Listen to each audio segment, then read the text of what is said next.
நடுவில் வந்து ஒருத்தர் பேசிகிட்டு இருந்தார், அதனால் வீடியோ கட் பண்ணிட்டோம். ஏன்னா வந்து சந்தையில் வந்தால் நம்ம வந்து நமக்கு வீடியோ கொடுக்குறவங்களுக்கும் நம்ம வந்து மதிப்பு கொடுக்கணும். அதனால் நம்ம வந்து அதை கட் பண்ணிட்டோம், வீடியோ அதோட நிறுத்திக்கிட்டோம். இப்போ பார்த்தீங்கன்னா மாடு திருப்பி பார்க்கலாம் சந்தையில்.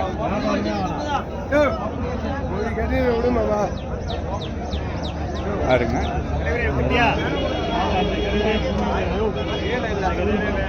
இன்னும் நேரம் ஆக வந்து ரேட்டு கம்மியாயிரும். ஏங்கண்ணா நேரம் ஆக ஆக வந்து கம்மி அடி மாட்டு ரேட்டு கேட்கலாம் அப்படிங்கிற மாதிரி இல்லை. அதான் அதுன்னு சொல்கிறேன், டாக்டிக்ஸ் அதுதான்.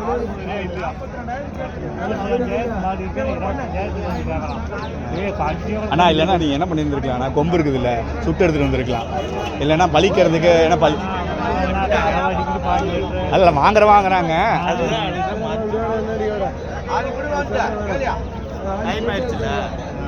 இங்கே சவலை மாடு நிறைய வந்துருக்குது இன்றைக்கி.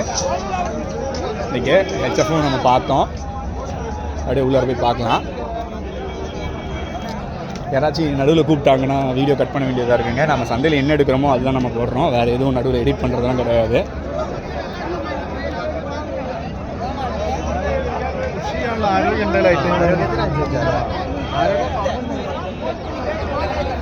மாடு வந்து சந்தையில் நிறைய தான் இருக்குது, எல்லாம் விற்று போயிடுச்சு இன்றைக்கி ரேட்டு கம்மினால. இன்றைக்கி பெருசாலாம் சந்தை எனக்கு தெரிஞ்சு வந்து அதிகமாக போகிற மாதிரி இல்லை, கேட்குறவங்க பொறுத்து இருக்குது.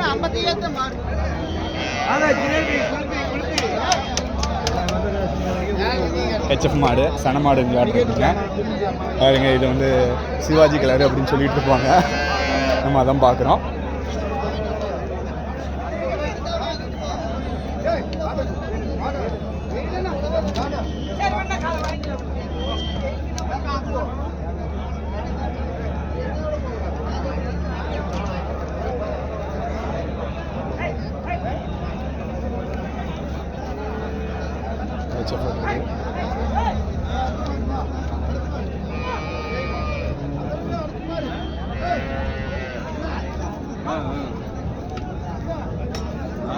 ஓகே,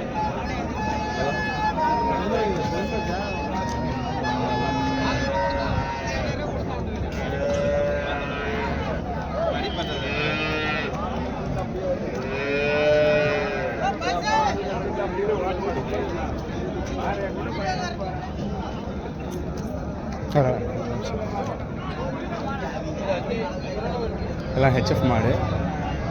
என்ன ஹெச்எஃப் மாடு வாங்கணுன்னா எவ்வளோ ரேட்டுங்க போடணும்? 70 ரூபா போடணுமா? ஹெச்எஃப் மாடெலாம் இன்றைக்கி பார்த்தீங்கன்னா 70 ரூபாயிலன்னு சொல்கிறாங்க.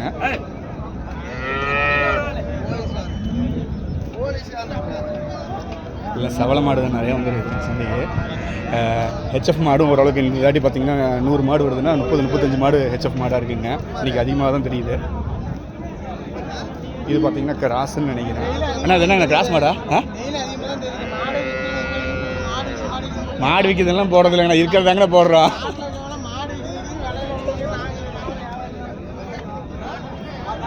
ஆனால் ஏதோ நாம் வந்து சின்னதாக இருக்கிறத இதாக போடுறோம், ஆனால் பெருசாக போடுறாங்கல்ல அவங்கள கேளுங்க.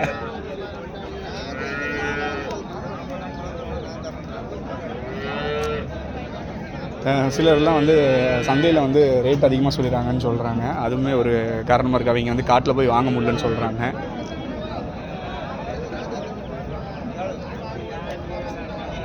ஏன்னா வியாபாரிகளை வாங்கிட்டு வந்து அவங்களுக்கு விற்காதாங்க லாபம், இல்லைனா கொண்டு போகணுன்னா வந்து அவங்களுக்கு வந்து இது வண்டி வாடகை அதெல்லாம் நட்டமாக தான் போகும், திருப்பி அடுத்த சந்தைக்கு போகணும். ஸோ நீங்கள் வாங்கும்போது அவங்களுக்கும் பார்த்து கொடுங்க.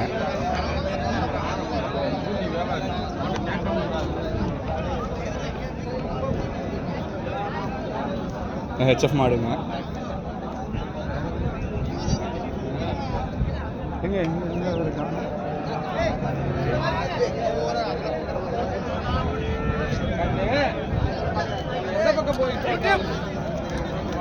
வரேண்ணா, வரேன்.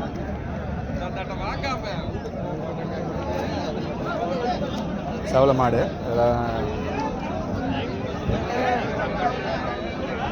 நாட்டு மாடு ஒன்று வந்துருக்குது. ஹெச்எஃப் இந்த மாடு வந்துருக்கு.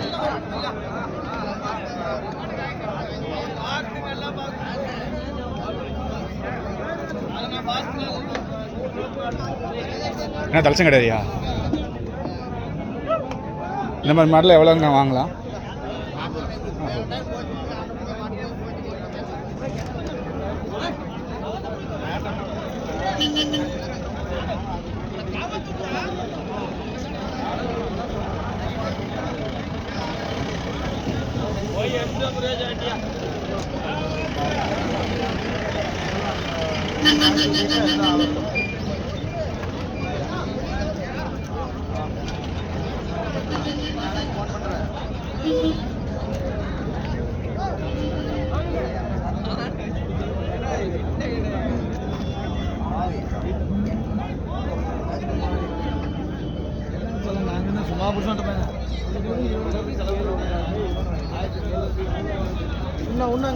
செஃப் மாடு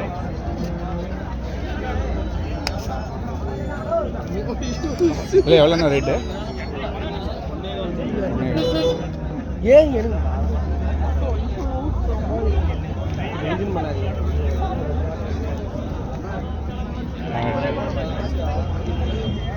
ஆல்மோஸ்ட் வந்து ஓரளவுக்கு கவர் பண்ணிட்டோம். இன்னும் மாடு ஓரளவுக்கு விற்று போயிடுச்சு. நாங்கள் எப்பவுமே கொஞ்சம் நேரத்துலேயே எடுப்போம். இன்றைக்கி ஒரு எருமை நிறைய கவர் பண்ணிட்டதுனால மாடு பெருசாக கவர் பண்ண முடியல. நீங்கள் மாட்டோட வீடியோ அதிகமாக பார்க்குறேன்னு சொன்னால் நான் எடுக்கிறேன், இல்லைன்னா வந்து அதை அதிகமாக கவர் பண்ணல. நான் மாடை மட்டும் கவர் பண்ணிக்கிறேன்.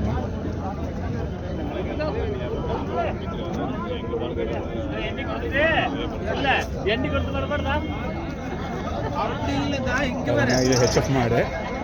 இன்னைக்கு கொஞ்சம் நிறையவே இருக்குது ஹெச்எஃப் மாடு. எப்பயும்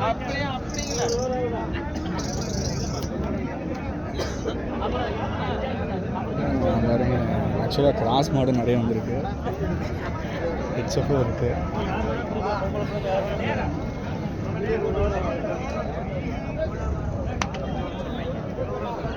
அங்கே நம்ம மாட்டு சந்தைக்கு நிறைவு பகுதிக்கு வந்துட்டோம். நம்ம வந்து அடுத்த வாரம் மாட்டு சந்தையை பார்க்கலாம். பார்த்தீங்கன்னா கடைசியாக ஒரு ஹெச்எஃப் மாடு இருக்குது. அந்த ஹெச்எஃப் மாடோட நம்ம சந்தையை முடிக்கிறோம். பாய், நெக்ஸ்ட் வீக்.